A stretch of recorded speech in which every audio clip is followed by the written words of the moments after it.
함께 시편 146편 5절 말씀을 암송하시면서 하나님 앞에 예배자로 나아가시겠습니다. 야곱의 하나님을 자기의 도움으로 삼으며 여호와 자기 하나님에게 자기의 소망을 두는 자는 복이 있도다. 아멘. 찬송가 210장 시온 성과 같은 교회 그의 영광 한없다. 하나님의 놀라운 교회를 생각하며 힘차게 우리 함께 찬양하시겠습니다.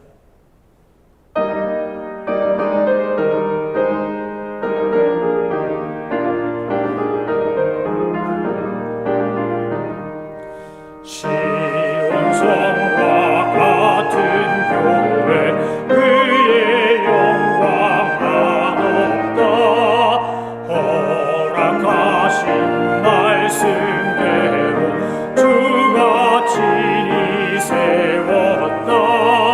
반석 위에 세운 교회 흔들 자가 누구랴.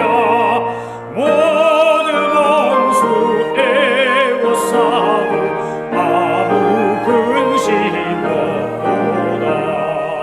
생명샘이 솟아나와 모든 성도 마시니 언제든지 흘러넘쳐 부족함이 없도다.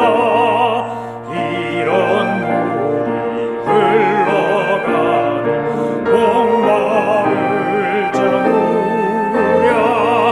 주의 은혜 풍족하여 넘치고도 넘친다. 주의 은혜 내가 받아 시온 백성 되는데 세상 사람 비방해 주를 찬송하리라. 세상 헛된 모든 영광 마치 만개 같으나 주의 자녀 받을 복은 영원 무궁하도다.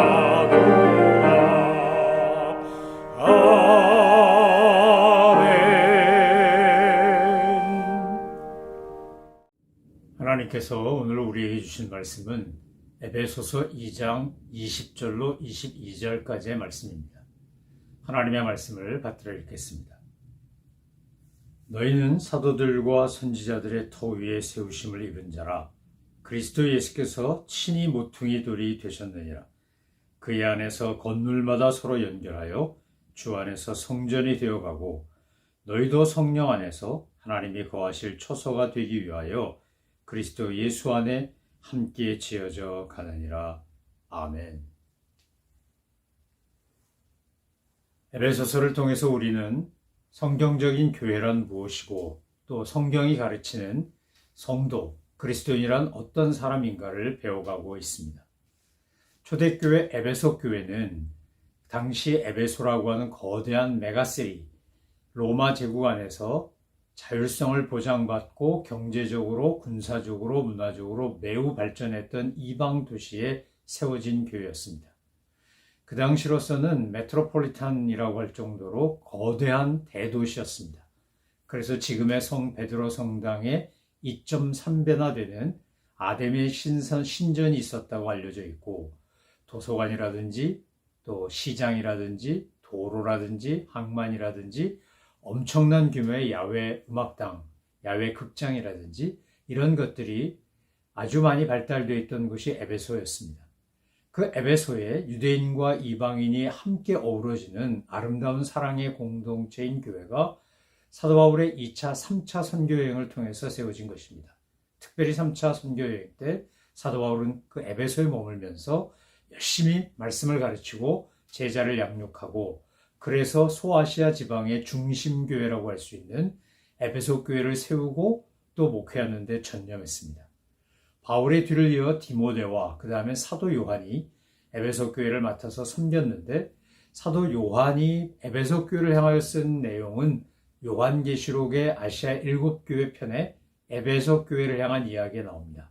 그것은 사도 바울이 에베소 교회에 보낸 편지, 로마 감옥에서 에베소 지역에 보낸 편지와 약간 다릅니다. 왜냐하면 사도 바울이 에베소 교회 편지를 보낼 때는 에베소 교회가 초창기였고 교회 틀을 잡아가고 교회란 무엇이냐, 성도란 누구냐, 어떻게 믿는 것이 예수님을 잘 믿는 것이냐, 진리란 무엇이냐, 이런 것들의 기초를 놓던 시절이고, 사도 요한이 반모섬의 유배 가서 이제 소아시아 7교회에 보낸 편지라고 할 수 있는 이 요한계시록에 나오는 7교회 이야기는 이제 약 100여 년의 세월이 지나고 교회가 틀을 잡고 막 갓난 아기 같은 모습에서 이제 성장해 가는 과정 중에 이단과 사이비와 온갖 악한 것들과의 영적 전쟁을 통해 초창기 모습과는 달라진 그런 에베소 교회 이야기를 다루고 있습니다.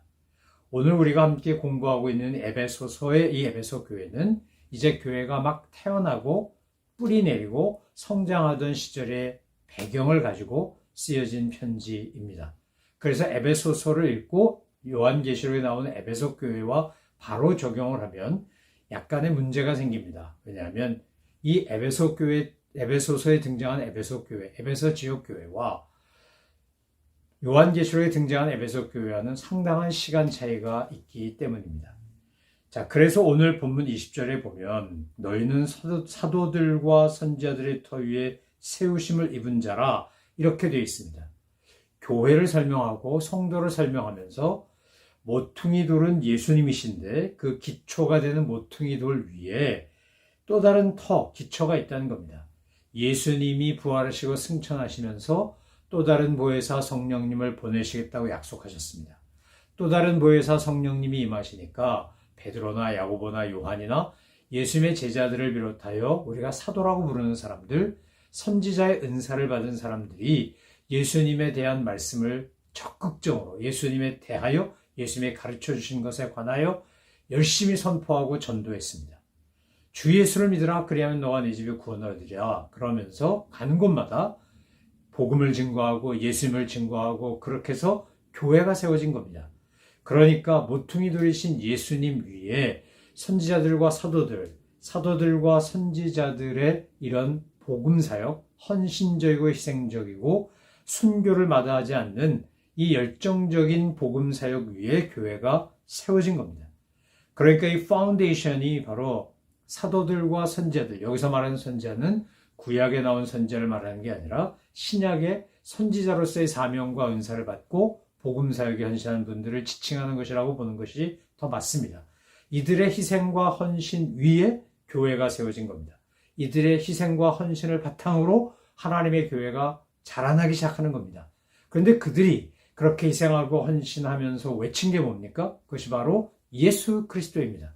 예수님, 우리가 믿는 성자 예수님, 구세주이신 그분이 그분 안에만, 그분을 통해서만, 그분을 의해서만 우리가 하나님으로부터 구원이라는 선물을 받을 수 있다는 겁니다. 예수 그리스도의 십자가가 아니면, 예수 그리스도의 십자가의 피공로가 아니면, 그 보혈의 능력과 은혜가 아니면 우리는 결코 용서받을 수도 없고 우리의 죄값을 감당할 수도 없다는 겁니다. 그러니까 사도들과 선지자들의 터는 어떤 거냐? 예수님의 십자가, 예수님의 삶, 예수님의 사역, 예수님이 완성하신 하나님께서 예수님을 통해서 온전히 이루신 그 놀라운 구원의 복된 소식인 겁니다. 그 복음인 겁니다. 이것을 가지고 그것을 받아들인 믿음으로 받아들인 사람들, 이 은혜의 선물을 감사함으로 받아들인 사람들이 모인 공동체가 교회라는 겁니다. 그래서 오늘 사도 바울은 성도들을, 교회를 건물에 비유합니다. 그의 안에서 건물마다 서로 연결되어 주 안에서 성전이 되어 간다. 그 안에서, 주 안에서 사도 바울이 이렇게 표현하는 예수님 안에서 우리는 뭐가 된다는 겁니까? 건물마다 서로 연결되고 예수님 안에서 성전이 되어 간다는 겁니다. 여러분, 건물은 어떤 건물이든지 간에 기초가 중요합니다. 만약에 기초가 부실하면 그 건물은 무너질 수밖에 없습니다. 제가 한국에 있을 때 참 가슴 아픈 현상을 2번 보았는데 그것은 1994년 성수대교가 붕괴된 거였습니다. 트러스식으로 건설된 성수대교가 학교 등교하고 출근하던 시간에 무너져 내렸습니다. 32명이 사망했는데 그때 한성운수라고 하는 버스에 타고 있던 사람들이 29명이 동시에 죽었습니다. 정말 가슴 아픈 일입니다. 상판이 떨어지면서 버스가 떨어지고 승용차가 떨어지고 막 이런 일, 끔찍한 일이 벌어졌습니다.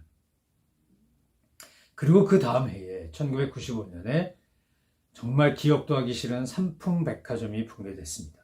그때 502명이 죽고 937명이 부상당했고 11일 만에, 13일 만에, 17일 만에 정말 극적으로 구출되는 일들도 있었습니다.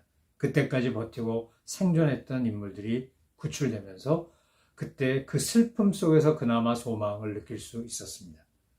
성수대교나 삼풍백화점 같은 이런 끔찍한 붕괴 사고, 그 예전에 와우 아파트부터 시작해서 수많은 붕괴 사고가 있었는데 이 붕괴 사고를 보면 크게 두 가지의 문제가 있습니다. 하나는 가장 중요한 이유는 인간의 욕망입니다.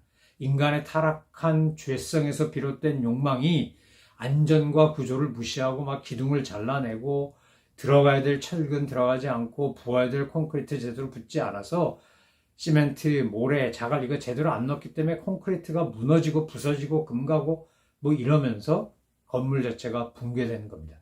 가장 대표적인 게 삼풍백화점이라고 할 수 있습니다. 미국도 2007년도에 미네소타 주에 있는 미네아폴리스에서 이 미시시피강 교량이 붕괴됐었습니다. 그때 13명이 죽고 145명이 부상당했습니다. 여러분 이게 미국이라고 붕괴 사고가 없고 한국에만 있고 그런 거 아닙니다. 전 세계 곳곳에서 지금 붕괴 사고가 일어나고 건물이 무너지고 다리가 끊기고 하는 일들은 자세히 들여다보면 그 원인을 살펴보면 첫 번째는 인간의 욕심이고 두 번째는 안전조치 점검 소홀인 겁니다. 구조에 대해서 안전점검하고 구조 점검하고 여기 문제는 없는지 이게 지금 무게를 제대로 갖추고는 있는지 이 문제에 해결은 하고 있는지 대비는 하고 있는지 이런 거 제대로 했으면 그러면 그렇게 끔찍한 붕괴 사고와 참 억울한 희생자 참 기가 막힌 죽음을 당한 사람들의 슬픈 이야기는 없었을 겁니다. 여러분 교회도 마찬가지입니다. 성도도 마찬가지입니다. 기초가 분명하지 않으면 말씀이라는 성경 말씀, 예수 그리스도의 가르침과 하나님의 말씀인 이 신구약 성경 위에 우리가 서 있지 않으면 우리의 기초가 그것 위에 있지 않으면 교회는 무너집니다. 성도의 신앙도 무너집니다. 그러니까 교회 아무리 열심히 다녀도 그분이 그 신앙의 기초가 하나님 말씀 위에 있지 않으면 그 기초가 하나님의 말씀이 아니면 어떤 일이 닥칠 때, 어려운 일이 올 때, 시험이 올 때, 역경과 곤란이 올 때 무너지고 맙니다. 아주 허무할 정도로 순식간에 무너지고 맙니다. 그런데 건물이 보면 기둥도 있고 상판도 있고 여러 가지가 서로 연결돼서 그래서 서로 붙잡고 있게 되어 있는데 이것은 뭘 의미하는 거냐? 21절 말씀대로라면 서로 연결하여 그 주 안에서 성전이 되어 간다고 했는데 우리가 서로 연결되고 연합하는 건 뭘로만 가능하냐? 예수의 이름으로만 가능합니다. 여러분 다른 걸로 교회가 연합되어 있거나 성도들이 연합되어 있으면 순식간에 무너집니다. 베드로와 요한이 기도하러 시간에 맞춰서 기도하러 성전 올라가고 있었는데 아름다운 문이란 미문에 앉은 안진뱅이가 구걸하지 않습니까? 날 좀 도와달라고 적선해달라고 합니다. 그때 베드로와 요한이 뭐라 그럽니까? 사도행전에 보면 이렇게 고백합니다. 금과 은은 내게 없거니와 내게 있는 것으로 내게 주니 곧 나사렛 예수 이름으로 일어나 걸어라. 여러분 성도가 교회가 있어야 될 것은 예수 그리스도의 이름이고 없어도 되는 건 금과 은입니다. 근데 오늘날 교회들이 분쟁하고 갈등하고 가정에서 다툼이 일어나고 형제가 서로 미워하고 고소 고발하고 싸움질하고 하는 걸 보면 거기에는 사랑은 없고 욕심만 있습니다. 예수님도 없고 혈육의 정도 없고 가족의 끈끈함도 없고 돈만 있습니다. 그러면 어떻게 되는 겁니까? 예수님은 없고 금과 은만 있으면 무너집니다. 교회건 성도건 가정이건 완전히 박살납니다. 그런데요, 금과 은 없어도 내 안에 교회 안에 나사렛 예수의 이름이 있으면 예수님의 이름의 능력과 그 존귀함이 있으면 그러면 절대 무너지지 않습니다. 초대교회는 금과 은 없던 교회입니다. 그들에게는 오직 예수님의 이름밖에 없습니다. 그러니까 그렇게 핍박하고 죽여도 순교를 당해도 끄떡없이 버티고 연합하고 하나가 됩니다. 오늘날 우리가 경험하고 있는 교회의 갈등과 붕괴와 파괴를 보면 거기엔 결국 뭐가 있기 때문에, 뭐가 없고 뭐가 있기 때문입니까? 예수님의 이름은 없고 예수님의 가르침과 성경적 진리를 따라 사는 삶은 없고 내 생각보다 하나님의 말씀을 우선시하는 영적인 우선순위는 없고 욕심, 이기심, 자존심, 자기 계획, 인간의 생각, 파당 이런 것만 있습니다. 그러면 어떻게 되는 겁니까? 교회가 무너집니다. 성도의 삶이 파괴됩니다. 이른바 가나안 성도라고 말하는 교회 안나가 거꾸로 말해갖고 가나안 이렇게 부르지 않습니까?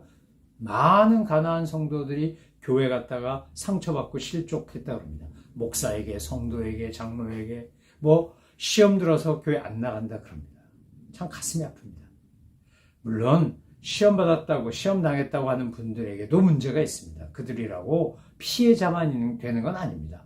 그들도 또 다른 의미의 가해자일 수 있고 핑계일 수 있고 게으름일 수 있고 또 자기의 상황을 둘러대는 어떤 변명일 수 있습니다. 하지만 그런 것 떠나서 교회가 왜 사람들에게 상처를 주고 목회자나 성도가 왜 다른 사람을 실족했을까?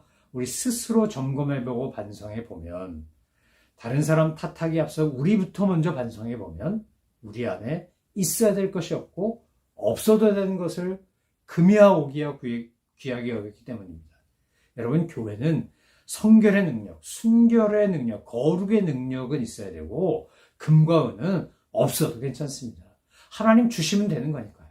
하나님 주시면 내 주머니에 금과 은 없어도 하나님의 역사하심 가운데 모든 것이 가능해집니다.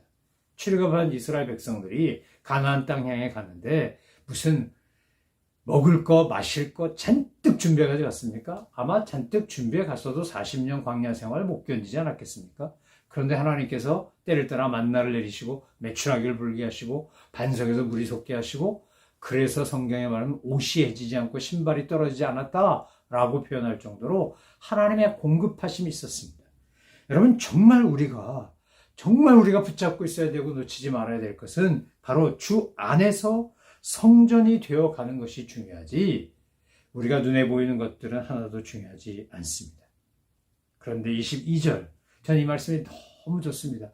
왜냐하면 사도 바울이 이렇게 표현한 것이 하나님의 영적 지혜와 하나님이 주시는 그 놀라운 계시로 인하여 쓴 것임에 틀림없다고 느끼는 것은 이 표현 때문입니다. 너희도 성령 안에서 하나님이 거하시는 성소, 처소가 되기 위하여 그리스도 예수 안에서 함께 지어져 가느니라. 여러분, 세상의 교회는 불완전합니다. 왜? 우리는 지금 건축 중인 단계이기 때문에 그렇습니다. 성장 중인 단계이기 때문에 그렇습니다. 오늘 성경에 뭐라고 되어 있습니까? 그리스도 예수 안에서 함께 지어져 가느니라. 다 지어졌느니라가 아닙니다. 지어져 가느니라. 그러니까 교회 와서 이렇게 말씀하시는 분들이 있어요. 아이고, 교회는 왜 이렇게 이상한 인간들이 많고 문제가 많고 다툼이 있고 싸움이 있고 갈등이 있고 미움이 있고 무슨 교회가 이래요? 예, 그러면 안 되죠. 그러나 교회가 그럴 수밖에 없는 건 지어져 가는 과정 중이기 때문에 그래요. 비판하거나 지적하는 사람이나 비판당하고 지적당하는 사람이나 우리가 연약하고 문제 많기는 똑같아요. 우리는 참 문제가 많아요. 연약함도 많아요. 실수도 많고요. 허물도 많아요. 우리에겐 부족한 게 정말 많아요. 그런데 그런 우리를 주님께서 그럼에도 불구하고 사랑하시고 우리를 성령 안에서 하나님이 거하신 처소, 거룩한 성전이 되도록 만들어 가신다는 거예요. 여러분, 정상적인 부모는 자녀가 태어나서 이제 뒤집기하고 기고 걷고 하는데 너 왜 그거밖에 못해? 왜 이거밖에 안 되는 거야? 얼마나 열심히 진자리 마른 자리 갈아 눕혀가며 고생해가며 키웠는데 왜 이거밖에 안 돼? 이러고 욱박지른 부모는 세상에 하나도 없어요. 자라나는 걸 보면서요, 기뻐해요. 감사해요. 이야, 많이 컸다. 어느 집에 가니까 추억의 현장이라고, 이거 가족이 공유하는 참 감사한 기억이라고 안 지우고 보존한 게 있는데, 그게 보니까 자녀들의 키 높이 잰 그 흔적이더라고요. 첫째가 1900 몇 년도에 요만큼, 그 다음엔 요만큼. 그 다음에 요만큼, 둘째는 또 요만큼. 그래갖고 색깔을 달리 해가지고 큰 아이는 검은색, 둘째 아이는 파란색, 셋째 아이는 빨간색 뭐 이래갖고 표시를 해놨는데 그 벽에 그건 페인트 칠도 안 하고 도배도 안 해. 왜냐면 그것이 아이들의 성장을 나타내주는 너무나 소중한 기억이고 아름다운 추억이라고 길이길이 보존하는 거예요. 제 눈에 보기에도 근데 그게 너무 아름다운 거예요. 왜냐하면 이것이 공유된 것이고 그만큼 아이가 자라는 걸 보고 기뻐했을 부모의 마음이 담겨 있고 자기 스스로 성장하는 것을 자랑스러웠을 자녀의 마음이 담겨 있기 때문인 거죠. 이거 지저분하니까 페인트 칠해 도배. 삼자는 그러겠죠. 만약 그 집을 사서 누군가 제3자가 들어오면 그거 없애버리겠죠. 그러나 그 가족은 그게 너무 소중한 기억이거든요. 안 없애죠. 우리 주님이 우리를 그렇게 보시는 거죠. 너 이만큼 작년보다 어제보다 지난달보다 성장했다. 야 너무 좋다. 참 잘했어. 훌륭해. 멋있어. 최고야. 우리 주님 그러신다는 거예요. 우리도 그래야 된다는 거예요. 교회 안에서 어떤 성도가 변화되고 성장하고 성숙해가는 걸 볼 때요. 기뻐하셔야 돼요. 아, 왜 저 사람은 교회를 10년이나 다니고 20년이나 다니고 30년이나 다니는데 왜 초모양 족골이야? 아니고요. 그가 조금씩 더디가도 가면 돼요. 늦게 자라도 잘하면 돼요. 하나님 안에서 영적으로 인격적으로 성장하고 성숙하는 모습을 조금이라도 보일 때 기뻐하고 즐거워하고 감사하고 축복하고 뭐 행복해하고 여러분 그게 진짜 건강하고 좋은 교회예요. 그게 아름다운 성도의 교제예요. 그래서 우리는 신앙생활하면서 필수적으로 이해, 관용, 배려, 존중 이것이 건강하고 성경적인 교회를 만드는 아주 중요한 요소들이에요. 우리가 비판하고 지적하고 빈정거리고 이러면 그것은 교회도 아니고 성도도 아니에요. 애정어린 눈길로 자녀가 성장하는 것을 지켜보는 부모처럼 우린 그렇게 서로가 서로를 기뻐하며 감사하며 그렇게 바라봐줘야 되고 칭찬하고 격려하셔야 돼요. 어제보다 오늘이 나았으면 너무 감사한 거예요. 그것이 얼마가 됐든 얼마만큼의 성장이 됐든 변화하고 성장하는 것을 기뻐하셔야 돼요. 오늘 성경은 그리스도와 함께 세워지고 지워지고 그리고 그렇게 진행 중이다 이렇게 말하는 거예요. 제가 시카고에 살면서 참 다운타운에 가면 그 멋진 건물들 볼 때마다 놀라워요. 그런데 시간이 지나면 뭔가 몰랐던 게 하나 또 올라가고 또 올라가고 그래서 소위 마천루라고 부르는 그 건물의 그 지형, 스카이라인이요. 계속 바뀌어요. 지어져 가요. 정말 지어져 가. 뉴욕이나 샹하이 같은 데가 그런 거 아닙니까? 뭐 엄청난 건물들이 새로 지어지고 또 새로 지어지고 지어져 가요. 어떻게 그 물질인 건물이 지어져 가냐 그러는데 거기를 가보면 이런 고층 건물이 막 활발하게 사는 뭐 두바이라든지 뭐 이런 데 보면요. 야, 이게 지어져 가는 게 이런 거구나. 하나님 안에서 우리가 그렇게 지어져 가면 돼요. 지어져 가면. 오늘 바울은 그 얘기를 하는 거예요. 여러분이 과거에 2장 뭐라 그래져 있어요? 1절에 보면 허물과 죄로 죽었던 너희들이다. 너희가 진노의 자녀들이었다. 불순종의 아들들이었다. 너희 안은 그 세상 풍조 따랐다. 욕심을 따랐다. 그랬는데 그런 너희를 예수님이 핏값으로 자기의 육체를 통해 모든 것을 다 완성하고 해결하고 우리가 하나님의 자녀가 되고 하나님 나라 시민이 되고 하나님의 권속이 되게끔 하셨다는 거예요. 그리고 우리를 서로 연합시켜서 하나님의 거룩한 성전이 되어 가도록 성전으로 지어져 가도록 그렇게 말씀하고 있는 거 아닙니까? 그렇게 되어 간다고 선포하고 있는 거 아니에요? 여러분 건축하는 건물 가보셨어요? 제가 건축하는 건물 몇 번 가봤는데 가면요 위험해요. 지저분해요. 그래서 안전 못 쓰고요. 거기 발 디딜 데가 없어가지고 조심해야 돼요. 그게 과정이지만 다 지어놓은 거 보면 얼마나 멋있는지 몰라요. 그러니까 설계도면 그린 사람 또 시공하는 사람들은 벌써 머릿속에 뭐가 있는 거냐? 그 완성된 건물이 있어요. 우리 주님이 우리를 보면서 완성된 건물을 바라보셔요. 주님은. 지금은 네가 넘어지기도 하고 자빠지기도 하고 쓰러지기도 하고 헤매기도 하지만 너는 멋진 하나님의 자녀가 될 거야. 너는 훌륭한 그리스도의 군사가 될 거야. 주님의 제자가 될 거야. 예수님이 친구라고 부를 만한 존재가 될 거야.